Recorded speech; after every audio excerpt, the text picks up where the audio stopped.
Hello, and welcome back to Kim Reads as we continue with A Free Woman on God's Earth, Chapter 5. The war dragged on. News from colonies was not encouraging, and the townsfolk began to worry that their husbands, brothers, and fathers would never return. Women talked gloomily amongst themselves while sewing quilts, weaving blankets, and knitting socks for the soldiers. They knew their men were suffering from the cold and wet from the long marches and poor food. There was not much they could do except send them supplies and wait for their return. One day, several years into the war, Mrs. Ashley seemed to be in a worse mood than ever before.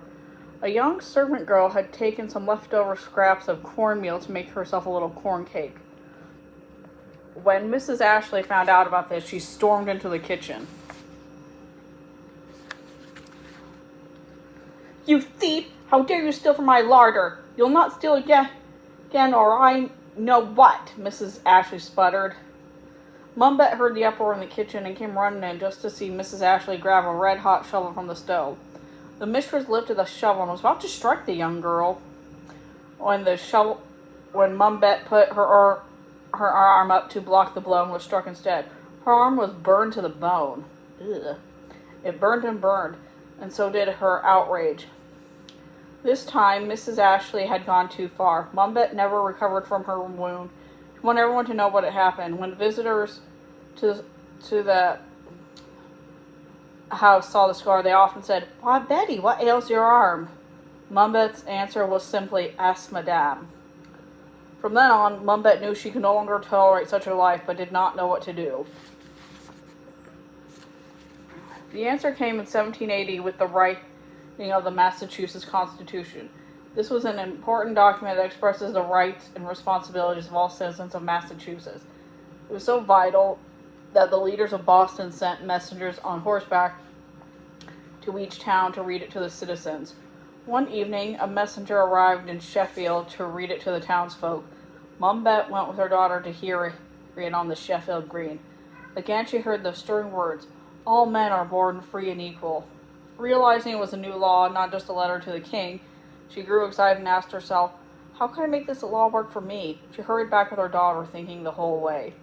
Bet could think of nothing else in the days that passed. She thought of freedom as she made the meals and polished the silver. She thought of it as she boiled the linen and stoked the fires. She dreamed of it at night as she lay on her bed of straw. She imagined what it would be like as she pleased to be accountable to no one but herself. She smiled as she thought. Throughout the winter, the idea of freedom was in her mind. It would not leave. Spring came. Her arm finally healed. She looked down the scar and suddenly felt her timing had come. She must be free. She realized there was only one thing to do. She must go to the lawyer and put this law to work.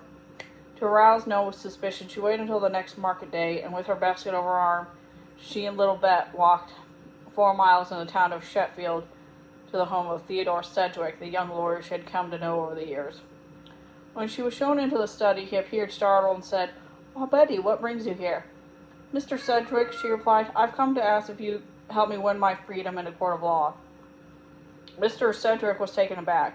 "Why, what put such notion in your head, Betty?" "I heard that gentleman talking on the green about the new laws in the land, and I believe that I can be part of that freedom."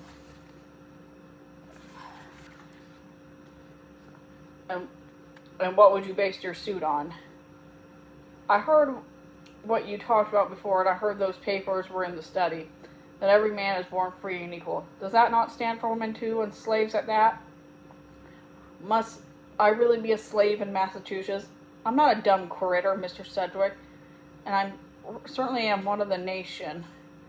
My dear own husband gave his life to help free this land. Don't you know that?"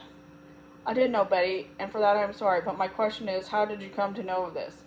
"By keeping still and minding things," she replied. And that's the end of that chapter. See you later.